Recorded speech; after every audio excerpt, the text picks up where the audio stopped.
Oh my God. I have less than a week till my surgery. Let's get into it.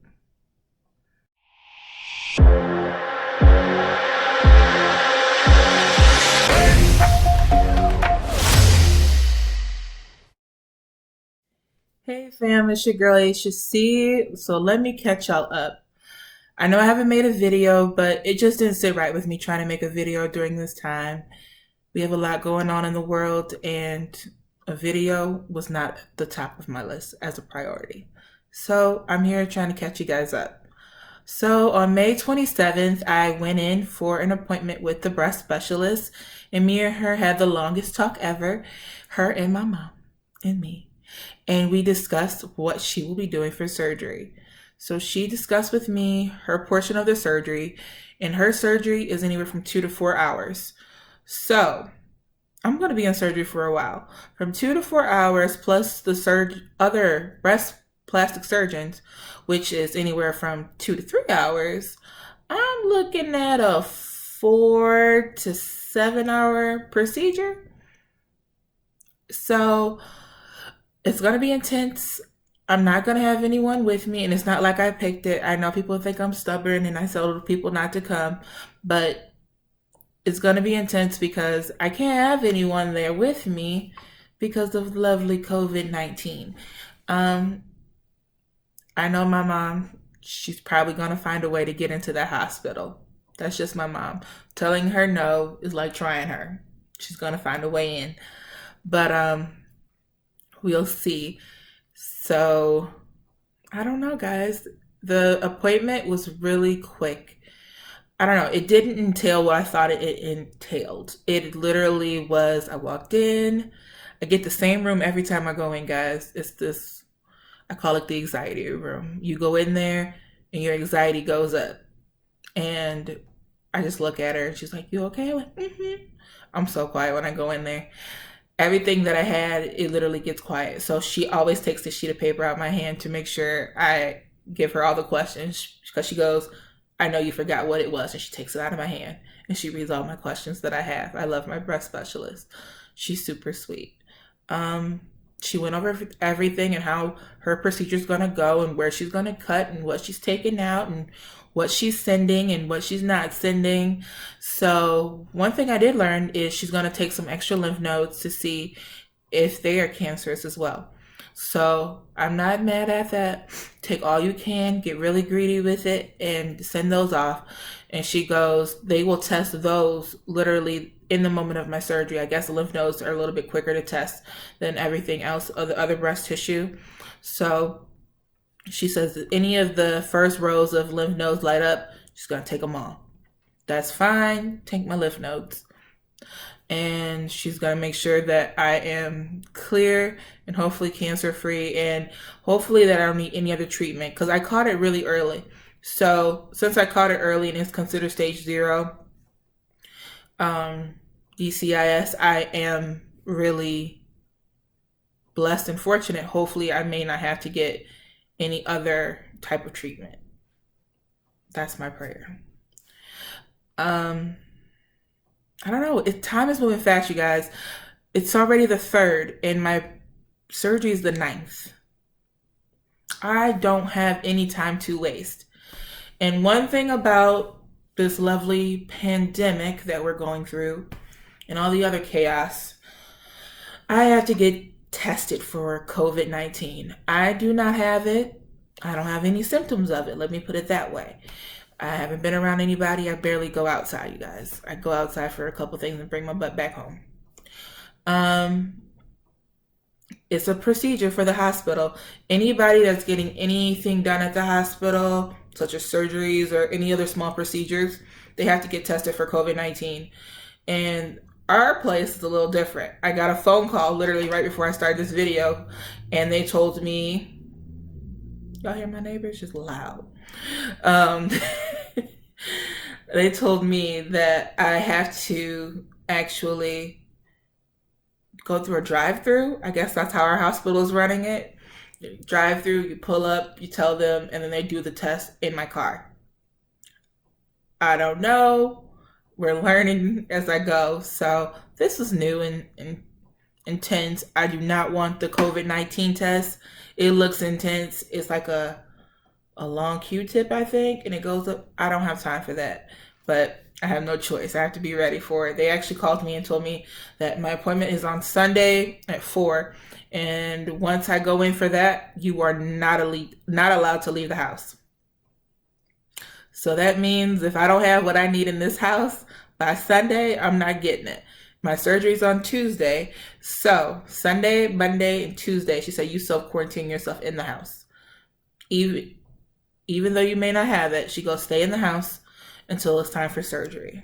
So the doctor also told me not only with the test, there's other things I have to take before my surgery. Well, not so much take, it's apply. There is a numbing cream that I need to put on because she told me that the needle for that test is or not for the test. Let me back up. For my surgery is super intense and painful. So I forgot the name of the cream. I know my mom used it before with her port during chemotherapy, but my mom's a G and she's different. I don't know what type of skin my mom had. My mom never once applied the cream for her port for chemotherapy. She just let them like poke her in her chest and she just looked like I'm fine. I'm not that tough. And so therefore, I'm putting the cream on 15 minutes before surgery because the way the doctor, if the doctor said it was intense, I believe you. You don't have to tell me twice, Linda. I believe you. So that's one thing I learned. And also what I did as an early step, I ordered all my medications that I may need ahead of time because I don't need my mom running around trying to find all my medications prior and during my surgery. Let's just get them out the way. So I've done that. So yeah, guys, I am literally taking this step by step, day by day, learning new things, ordering things. Me and Amazon, like I said in one of the previous videos, are best friends. I've ordered me a Masectomy pillow. I've ordered the shirts. I only ordered 2 or 3 shirts. I have a lot of button ups here. Tank tops. I don't know. I don't know if I'm missing anything. And I know that with the procedure, she also mentioned to me that since she's been doing surgeries, I think for 15 years, she told me that maybe only 2 individuals she knows herself went home after their procedure prior to COVID. She was like, they were really tough cookies. And it wasn't just a lumpectomy, because I've had a lumpectomy and I was home. That was fine. It was the mastectomy. And she told me that maybe 2 to 3 people were like, I'm fine after a double mastectomy or just a single mastectomy and went home. I'm not that person. So I'm quite sure I'll be spending the night there. I want to say it's 24 hours and they'll send me home once once my vitals are okay and my pain level is tolerable, I guess, or is okay, and they'll send me home. But this will be my first time ever admitted to a hospital. I've been to a hospital, of course, emergency rooms, or something's wrong, or I had a quick outpatient procedure. I've never actually been in a hospital to spend the night. Well, not like by choice, admitted for a day. So this will be new and no one will be there with me. I know I keep saying it, but it's intense. At least before you get to have, everyone around you, and I don't know, you guys have a little powwow and your loved one sits with you in a chair when you're out of surgery and you guys spend the whole night. Even if they let some of your people, your loved ones, do that with you guys at other states and other hospitals, I don't know if I could let my loved one sit there with me, my mom, whomever, sit there and literally in my head, like while I'm in surgery, I'll probably be thinking like, I need them to go home. I don't need them to get COVID. But welcome to 2020. So I know that my hospital is not allowing clients or any patients to have anyone stay the night, and that's fine. Also, I've learned that during this pandemic is something else, y'all. That I will be on the labor and delivery floor, because I guess it's one of their that's a safe zone, you know. The cardiac floor and baby floor is super closed up and safer for me to be on because I will be literally open to anything. So, um, yeah, I'm trying to think of everything that we talked about. The meeting with the specialist, I didn't know what it entailed. It literally was just her telling me, "You're ready, you're on schedule, you're looking good. Any questions from me and what I'm going to do during the procedure or we're doing through your surgery." That's what she told me. And I had to go get tested for COVID.